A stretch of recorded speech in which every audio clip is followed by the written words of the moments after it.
भगवान बुद्ध की धरती से बौद्ध धर्म के केंद्र जापान पहुंचे सीएम योगी ने कैसे भारत और जापान के सांस्कृतिक संबंधों की व्याख्या की, उस पर हम विस्तार से चर्चा करेंगे। लेकिन पहले सीएम योगी के मोदी मॉडल को समझ लेते हैं।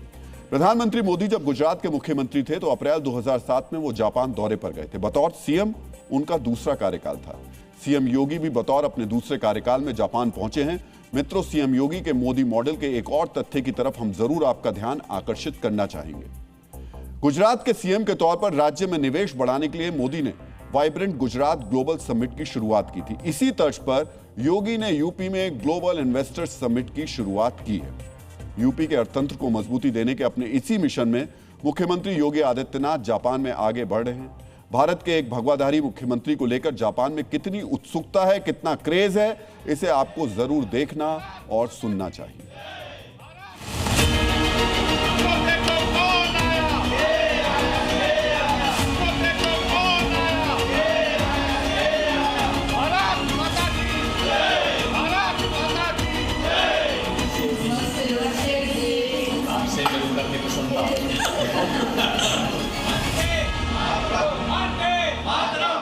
जापान में सीएम योगी को लेकर जो क्रेज दिखाई दिया और सुनाई दे रहा है वो अप्रत्याशित नहीं है। इसके पीछे है सदियों का सांस्कृतिक जुड़ाव। बौद्ध और हिंदू धर्म भारत और जापान के संबंधों को अटूट बनाते हैं और ये वो सांस्कृतिक और आध्यात्मिक पुल है जो भारत को जापान से जोड़ता है। बौद्ध धर्म का जन्म भारत में हुआ।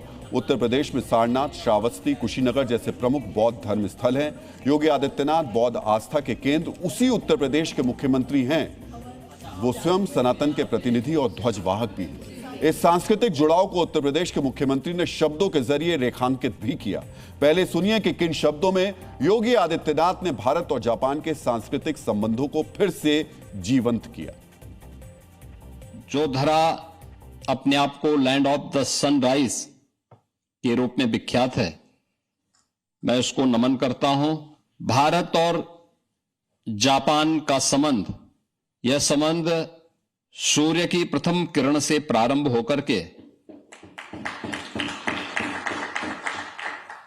और सूर्यवंश की राजधानी उत्तर प्रदेश को एक आत्मीय संवाद के साथ जोड़ती है। उत्तर प्रदेश सूर्यवंश के राजा भगवान श्री राम की पावन जन्मस्थली है और इसी परंपरा को आगे बढ़ाने वाले भगवान बुद्ध की भी पावन धरा उत्तर प्रदेश है। मित्रों, आचार्य चाणक्य ने कहा है कि दूरदर्शी नेता वही है जो सही रास्ता जानता है, सही रास्ते पर चलता है और सबको सही रास्ता दिखाता है।